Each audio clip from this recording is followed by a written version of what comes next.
The Titans have officially finished with their NFL draft class for 2023, rounding out the 7th round with, a receiver. They finally went out and grabbed a receiver, but we're going to break down every single pick they made through all 7 rounds here on today's Titans Today. I'm Abby Alonzo. Thank you for being here throughout the weekend. It's been a long one. It's been a rough ride for Titans fans, and we'll get to exactly why right now, actually. Round 1 started off strong, right? Peter Skoronski, this was a move that we talked about for weeks and weeks. Weren't sure if they were going to make it or if they were going to trade up. They decided Peter Skoronski was the way to go. Safe, smart, bet, good. Then you move on, and this is where things just start to get out of hand a little bit. Will Levis, Taijae Spears, running back. Then you grab a tight end in Josh Wiley. You go to the 6th round, you grab Jalen Duncan, and you finish off with a wide receiver in Colton, Dowell.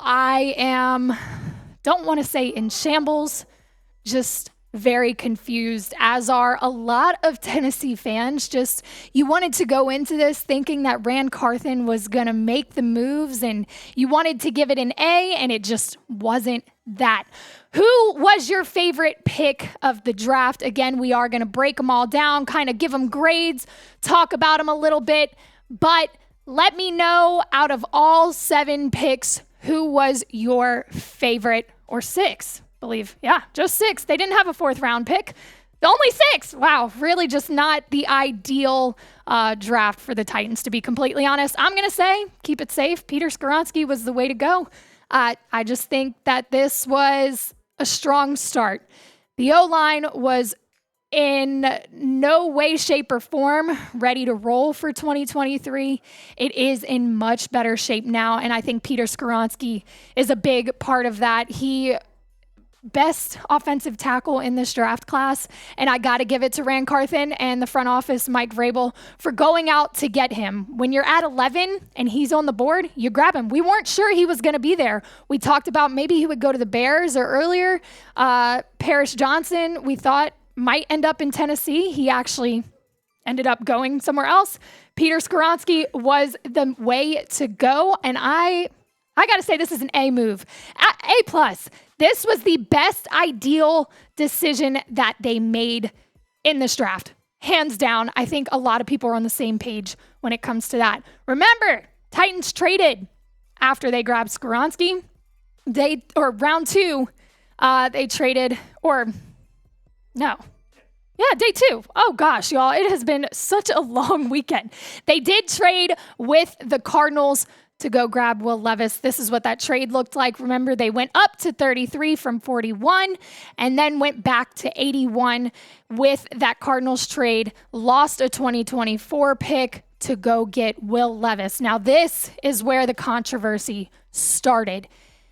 On day 2, when you have a quarterback that falls, you thought he was going to go round 1.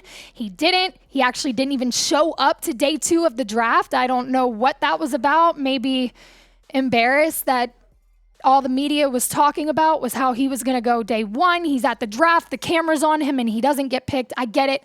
I do feel for the kid, because if I was in that position, I'd be a little bit embarrassed too, but I think I would show up to day 2. He said he walked into his house in Connecticut, flew home, had a bunch of travel issues, walked in and heard his name called by the Tennessee Titans, and I think that's where everyone started to get a little confused. Were they targeting a quarterback in this draft to begin with? Were they just blowing smoke, and was it all a part of the draft and all the hoopla that goes on during the offseason? Were they just playing into the narrative that the media wanted? I don't know. I don't know if they ever really thought about grabbing Will Levis, and I have these questions because he was there at 11. I think the right decision was to go after Peter Skoronski at 11, but grabbing Will Levis on day 2, I see why they did it, because he fell and the value is there, but I feel like we reached. Maybe at that point you wait till 2024 to grab a quarterback, but they didn't. They grabbed Levis, and now you have to wonder, is he going to be the guy? Ryan Tannehill is going to play out 2023, I'm sure, last year of his contract. Will Levis will have time to learn. From Tannehill, you still got Malik Willis on the roster, but I don't know that Will Levis is the next franchise quarterback for the Titans, or if this is the guy that can turn this franchise around. Honestly, I'm going to have to give it a C, and that might be giving it more than I want to, but I'll give him the benefit of the doubt for now because he is a rookie. We've seen some great quarterbacks prove themselves after being kind of slept on. Maybe that's his storyline, or maybe he's a bust. I'm going to give it a C. They moved on and grabbed Taijae Spears on day 2 as well. I've said it before, I'll say it again. I think he's a good running back. He can also catch the ball, which is going to be a big part of this offense because they didn't grab a receiver until the 7th round, which is an issue in itself, if you ask me. But Taijae Spears has some concerns with his knee. You're bringing in a guy, which this looks like a future move because you still have Derrick Henry on the roster unless they decide to trade him. Remember, Rand Carthen did shut down the trade rumors, so this looks like a depth move. Maybe he'll get some snaps just to kind of get in there, see what he can do on the offense. But I think this was a move for the future that eventually when Derrick Henry is no longer a Titan, because that day will come. I know you don't want to hear it, but it will come. Maybe Taijae Spears can take over. I like the running back. Just have to see if his knees can hold up. That ACL injury, not a good one. Explosive, could add to this offense. I think there are still concerns there. Before we continue on with the rest of the Titans picks, make sure you subscribe to the channel. We have kept you updated on every single pick, all of the analysis, everything going around the Tennessee Titans before the draft, during the draft. We'll have more analysis after the draft and even into the season. If you love the Tennessee Titans, this is the place to be. Hit that sub button. Let's grow the channel. Moving on, they went and grabbed a tight end. Josh Whyle, another guy who could add to this offense, but you've got Chig.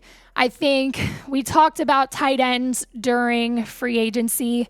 Probably would have been a better move to go get somebody in free agency. You lost Austin Hooper, but you needed depth there because if Chig does get injured, it takes one simple ankle sprain to lose your front runner in the tight end room, and then you really don't have many other options. Josh Whyle was put here to do that, to be that depth piece in case something does happen. Could be able to kind of add another weapon for Ryan Tannehill. Again, that receiver room is a big question mark because you are banking on Treylon Burks really to be the guy. Hopefully he can be the guy. I'm not saying Treylon Burks isn't great. We just haven't been able to see it yet. So maybe Rand Carthen, Mike Vrabel have seen some stuff that we haven't, and they have full confidence that Treylon Burks is going to go off. Kyle Phillips, I'm a little concerned. Josh Whyle could be a good pass catcher, could add just a little bit more versatility to the offense. Then we rounded back to the offensive line with Jalen Duncan. This guy kind of slipped a little bit. He was ranked by our analyst here as the number 10 offensive tackle in the draft. Good piece to add here. Again, this is a revamp for the O-line that was in shambles this past season. Clearly, you saw Ryan Tannehill struggling a little bit just to stay safe. Hopefully he won't have that issue. You added Daniel Brunskill, Andre Dillard. You went and got Peter Skoronski. This was another depth move. There are a few concerns about whether Jalen Duncan has the work ethic and the ability to kind of help really elevate this O-line. But it's a depth move here. Now you've got options. The O-line depth chart looks completely different than it did last season, which is a good thing. If you're a Titans fan, you know it needed a major makeover, and it got that. Jalen Duncan, I'd probably have to give this C+, maybe a B- move, just solely because that receiver question, the big hole, the biggest thing that we were talking about going into the draft was not addressed until round 7.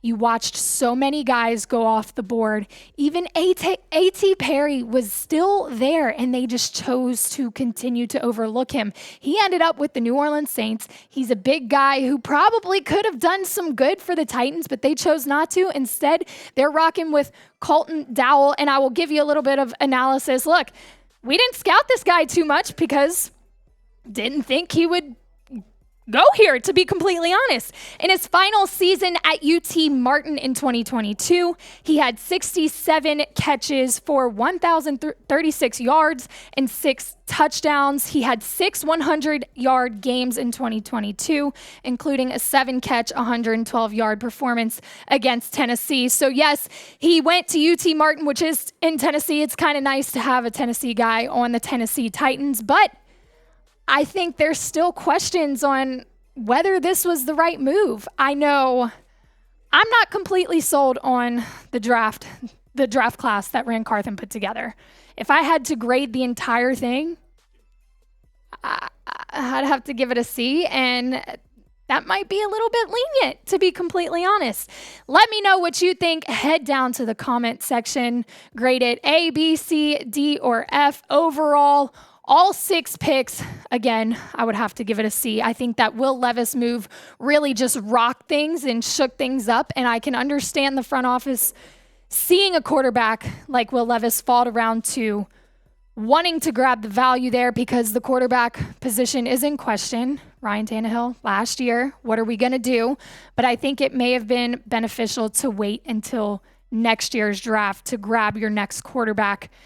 I'm curious to see what happens after this. I'm not sold on the wide receiver room.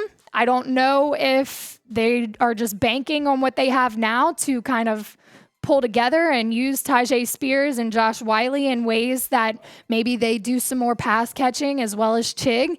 I think there could be a trade in the future. I don't know what Ran Carthon has up his sleeve. I'm not going to tell you to trust Ran Carthon right now because he didn't put his best foot forward, in my opinion, to really prove himself in this draft. Maybe you have a different opinion. If you have a different opinion, that's completely fine. Feel free to share it. But yeah, a C. Tennessee Titans. I don't know how to feel about this one. It is absolutely going to be an interesting move going forward. And look, the AFC South is going to be entertaining at least. I don't know how it's going to pan out. You saw 3 quarterbacks go off the board to the AFC South. It'll absolutely be interesting to watch. I don't know if it's a good interesting or a bad interesting for the Tennessee Titans. Make sure to subscribe to the channel because we will be here during the offseason and into the season. And whether it's good, bad, or really ugly, we will be here going through it right there with you. Make sure to subscribe. As always, we appreciate you watching. Make sure to hit me in the DMs if you have any questions about the draft. Love to chop it up with y'all. We will see y'all soon. Tighten up.